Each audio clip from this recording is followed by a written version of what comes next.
Let's make our own controls. I move the toolbox and resize my form.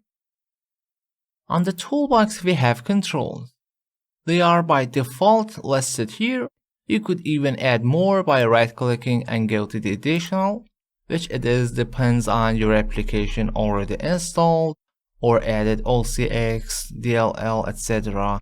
libraries file, which doesn't matter. I cancel it. I create a label, click and drag here.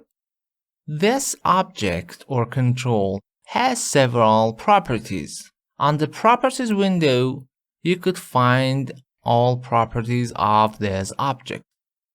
If you don't see the properties, you could go to the view menu and choose properties window or press F4 from your keyboard.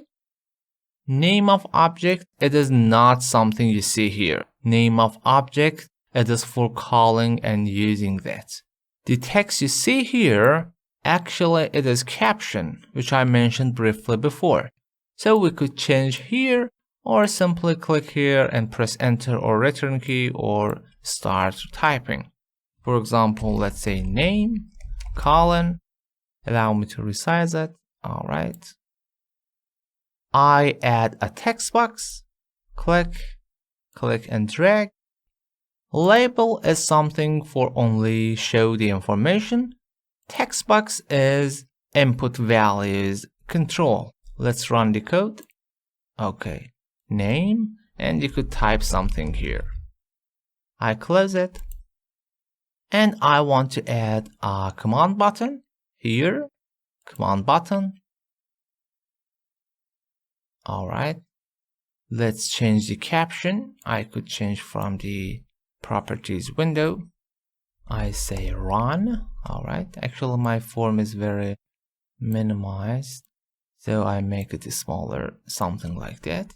And of course by now nothing gonna happen because there is no coding.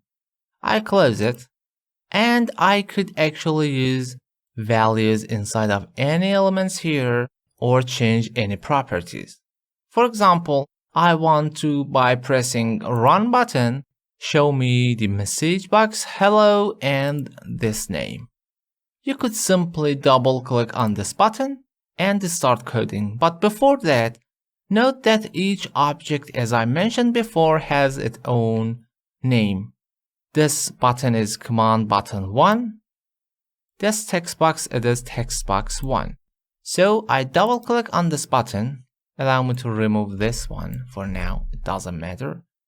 Inside of command button and which event, which inside of VBA called procedure, but it is event. By clicking, I say message box. Let's say hello. All right. Let's run. Is it working or not? Run. I click on that. Hello. But I want to add the value of my text box beside of that hello. Okay, I close it. So you could double click on this button again and say hello. Let me add space here and ampersand. Which values? Do you remember? Allow me to click here. Okay, for now this error doesn't matter. Go to the form. The object name was textbox1. So hello ampersand textbox1 dot which properties? The properties we're looking for, it is text. The text is the value we entered inside of that. So show me the message box with the space and this name. Run. Let's say Sam. Run. Hello Sam. Okay, let's try it again. Alex. Run. Hello Alex.